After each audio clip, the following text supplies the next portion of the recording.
तो आज हम देखते हैं इम्पोर्टेंस ऑफ आहार एंड विहार। इसमें सबसे पहले हम देखेंगे पथ्य आहार का इम्पोर्टेंस। तो उसके लिए सबसे पहले हमको जानना होगा पथ्य आहार होता क्या है। पथ्य आहार वो होता है जो हमारे बॉडी के लिए सुटेबल होता है, हमारे बॉडी के लिए अच्छा होता है, जिसको खाने से हमारे बॉडी में कोई एडवर्स इफेक्ट नहीं दिखा देते हैं, या जिसको वो हमारी बॉडी एक्सेप्ट करती है। अब जैसे कि सीजनल फूड्स हो गया, सीजनल वेजिटेबल्स हो गया, या जो अच्छी तरह से पकाए गए भोजन हैं जैसे। और इसको हम जान सकते हैं जैसे पथ्याहार हमारे लिए क्या होगा, पका भोजन। और कुछ मेडिटेरेनियन या डैश डाइट्स होते हैं जिनको कच्चे लोग खाते हैं, मतलब वो रॉ फूड खाना पसंद करते हैं, या बिना पकाए हुए भोजन को वो लोग महत्व देते हैं। तो उनके लिए वो चीज़ें पथ्य हैं, और हमारे लिए प्रॉपरली कुक्ड फूड जो होते हैं वो पथ्य हैं।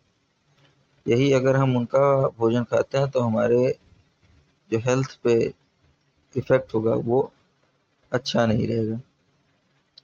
अपथ्य और अपथ्य या पथ्य और अपथ्य आहार जो हमारे शरीर को कैसे इफेक्ट करते हैं। जैसे पथ्य आहार अगर हम खाते हैं जिसमें हरी सब्जियां, फल फ्रूट ये सब हैं, इन सब से हम हेल्दी रहेंगे। या जो जंक फूड, कोल्ड ड्रिंक्स ये सब हम खाते हैं, उससे हम अनहेल्दी रहेंगे या डिजीज रहेंगे। अब देखते हैं इम्पोर्टेंस ऑफ पथ्याहार। अगर हम पथ्याहार खाते हैं तो ये हमारे स्वास्थ्य के लिए अच्छा होता है, क्योंकि ये बॉडी के द्वारा एक्सेप्ट किया जाता है। और तो बॉडी पे इसका गुड इफेक्ट पड़ेगा। जैसे ये दो तरह से हमारे बॉडी को हेल्दी रखता है। पहला तो सोमैटिक हेल्थ, जो हमारे बॉडी का जो हेल्थ है, और दूसरा मेंटल। अगर हम सात्विक भोजन करते हैं तो उसमें हमारी मानसिक स्थिति भी अच्छी रहेगी और मानसिक स्वास्थ्य भी अच्छा रहेगा। अब पथ्य आहार कैसे एक अच्छे शारीरिक स्वास्थ्य में मदद करता है देखते हैं। अगर हम डाइट लेंगे rich in protein, vitamin, minerals, जिसमें ऑयल कम हो, सभी रस हों, पंचमहाभूत हों, सभी षड्रस हों, सभी गुण वाले हों, तो वो हमारे शरीर में इजीली डाइजेस्ट हो जाएगा, क्योंकि इसमें फैट कंटेंट ज़्यादा नहीं। और अगर हमारे शरीर में कुछ भी इजीली डाइजेस्ट होता है तो वो रस धातु बनता है। रस से रक्त, मांस, मेद, ऐसे करके सातों धातु बनेगा और धातु पोषण करेगा।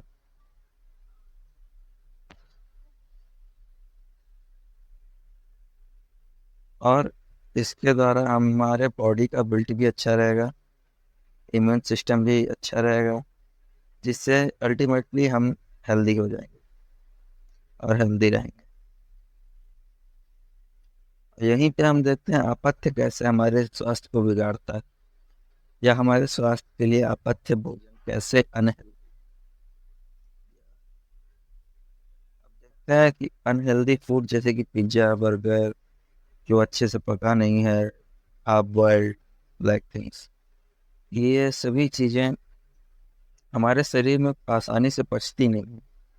क्योंकि यह पिज्ज़ा बर्गर हुआ हाईली ऑयल कंटेंट, और इन सब में प्रॉपर मिनरल मटेरियल्स जो हमारे बॉडी को चाहिए वो सब नहीं। इससे हमको मेटाबॉलिक डिसऑर्डर्स का खतरा होता है। और मेटाबॉलिक डिसऑर्डर्स सबसे बेकार की बीमारियां हैं जो हमको होती हैं, और मैक्सिमम मेटाबॉलिक डिसऑर्डर जल्दी ठीक नहीं होते, या जो कि लाइलाज बीमारी। तो इसीलिए हमें अपथ्य आहार से बचना चाहिए, और हमें पथ्य आहार, सात्विक भोजन और अच्छे से पचने वाला भोजन करना चाहिए। अब देखते हैं पथ्य और अपथ्य जो होता है वो मेंटल हेल्थ पे कैसे इफेक्ट करता है। अगर हम सात्विक आहार खाएंगे तो हमारा मन शांत रहेगा।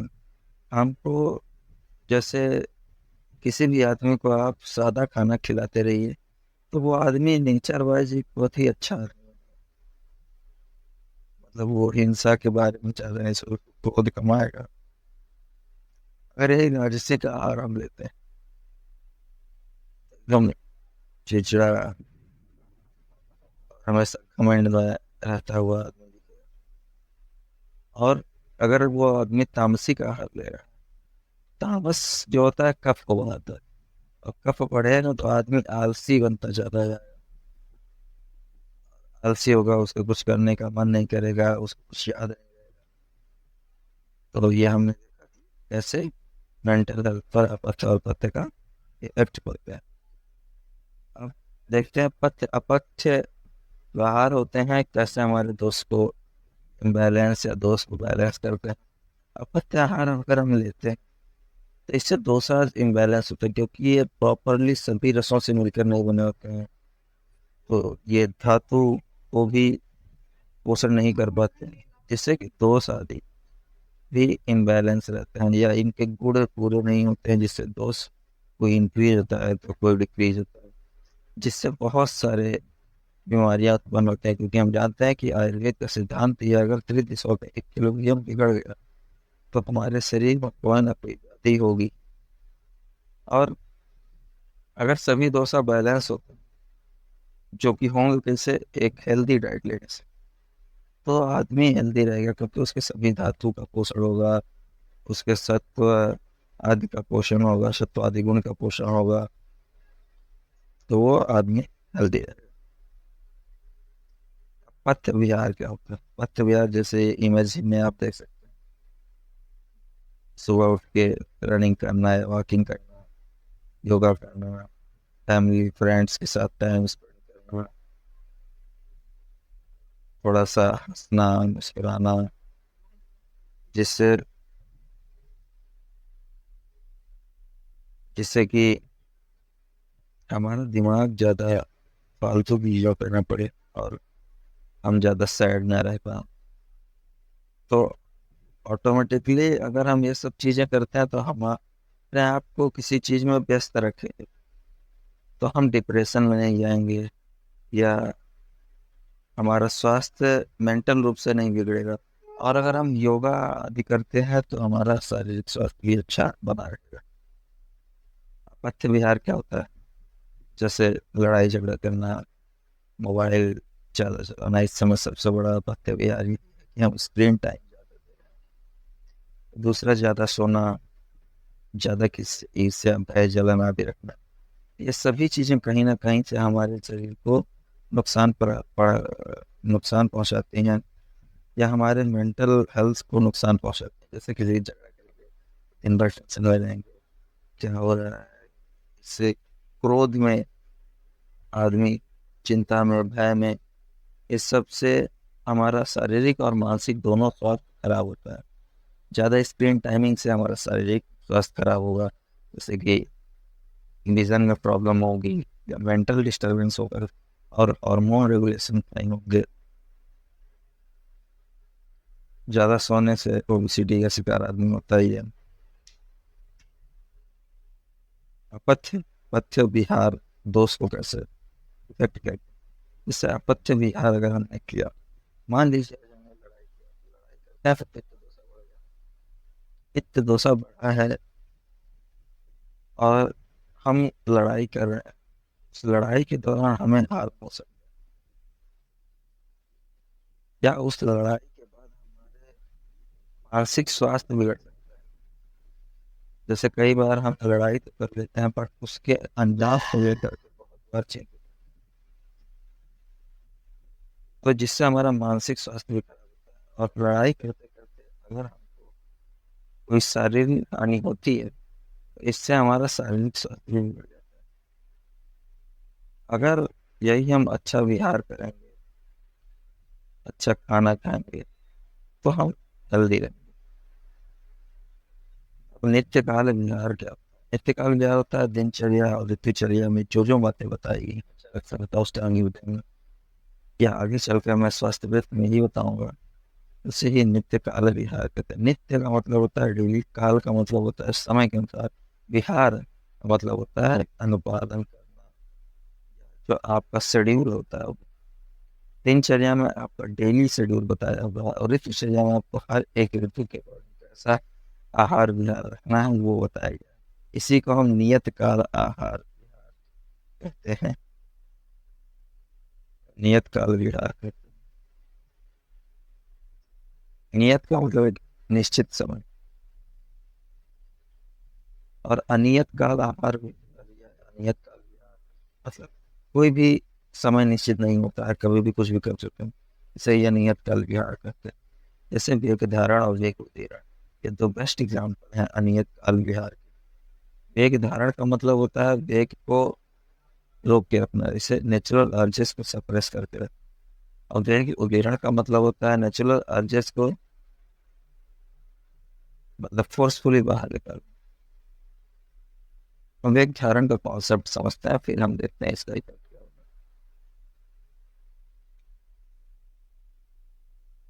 अब देखते हैं वेग धारण का कॉन्सेप्ट। वेग धारण में क्या है कि सबसे पहले अगर हम वेग को रोकते हैं, जैसे हमें टॉयलेट आई लगा है या सुसु आई है, अगर हम क्लास में बैठे हैं तो उसको हमको सप्रेस करना पड़ेगा। अगर हमने उस वेग को सप्रेस किया एक दो बार से तो कुछ लगा, बट हमने अगर इसको लगातार ऐसा करना स्टार्ट कर दिया, उससे क्या होगा कि बात इनिशिएट होगा। ये सारी चीजें एक बार में भी होंगी, बट इल इफेक्ट अपना एक बार में नहीं दिखाते। तो हम कहते थे हाँ।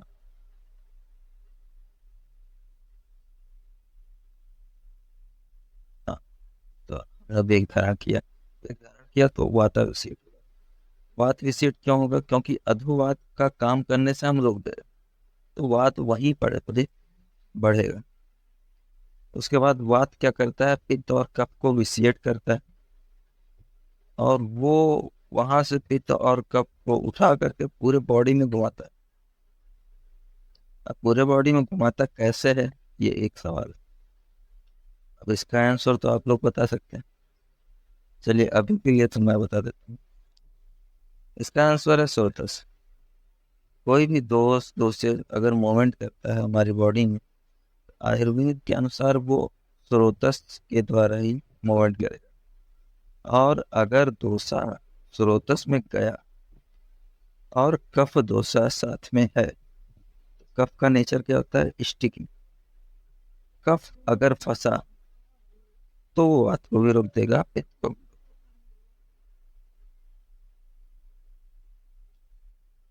और वो दोष वहीं पे चिपक जाते हैं। अगर दोष किसी स्रोतस में चिपक गए तो वहाँ दोष दोष से संरक्षण का कॉन्सेप्ट जो हम सट क्रिया काल में पढ़ेंगे, या आपने रोग निदान में पढ़ा होगा या फर्स्ट ईयर में पढ़ा होगा, वो कॉन्सेप्ट यहाँ लग जाता है। अब दोष दोष संरक्षण अगर हुआ तो वहां से डिजीज का उत्पत्ति स्टार्ट हो जाएगा। अब एक एग्जांपल, जैसे कि हमने अधोवात को रोक दिया, ठीक।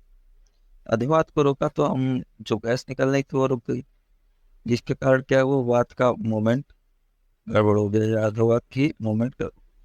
अधोवात अगर डाउनवर्ड मोमेंट इसका है, तो एक चीज से हम लिंक कर सकते हैं इसको हमारे इंटेस्टाइनल या बाउल मोमेंट से।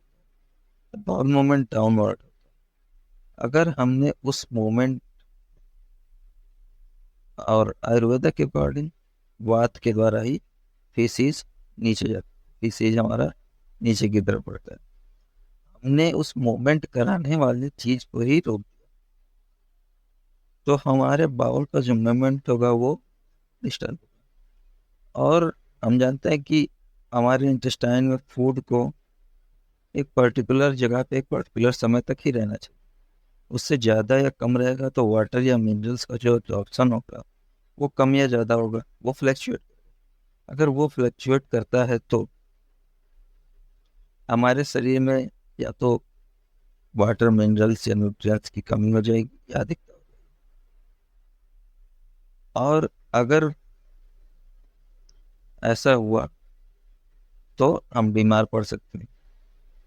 अब इसी को एक उदाहरण से देखते हैं, जैसे सकृत वेग उदाहरण हमने पूरी स्मृति को रोक दिया, तो जो फीकल मैटर जो होता है ये कॉलन में जाके रिटेन रहता है, फिर हमें अर्ज आता है तो हम बाहर। तो अब इसको हमने बाहर बाहर नहीं निकाला, कॉलन में रुका हुआ है, तो वहां से लार्ज इंटेस्टाइन का काम क्या है? वाटर को एब्जॉर्ब करना। तो वाटर तो एब्जॉर्ब होता है, और अगर वाटर एब्जॉर्ब होता रहा तो वो स्टूल को जो होता है वो ड्राई करेगा, और स्टूल अगर ड्राई हुआ तो हमको डेफिकेशन में समस्या आएगी। डेफिकेशन में समस्या आई, वहां से हमको पाइल्स की समस्या आ जाएगी। पाइल्स की समस्या होते कॉन्स्टिपेशन से आपको। कॉन्स्टिपेशन हुआ किस कारण से? ज्यादा देर तक स्टूल को रिटेन रखने से।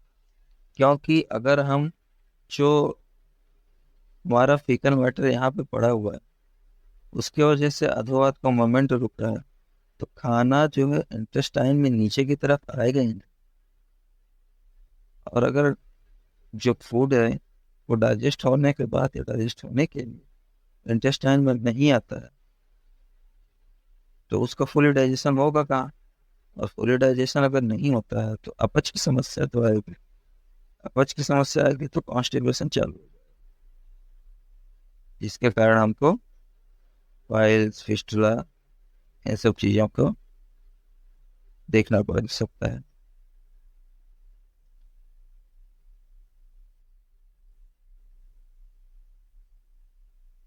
अब हमको ये जानना क्या है या इसका इम्पोर्टेंस क्या है, ये हम देख। इसको देखने से हम डिजीज का कॉज पता कर सकते हैं, और उस कॉज को पता करके हम इसको रोक सकते हैं। अगर इसमें आपको ज़्यादा डिटेल जानना है तो मैंने नीचे रेफरेंस दे रखा है। स्रोत और चरक, चरक संहिता और अष्टांग हृदय, सॉरी, चरक संहिता और अष्टांग हृदय का, वहाँ जाके आप देख सकते हैं।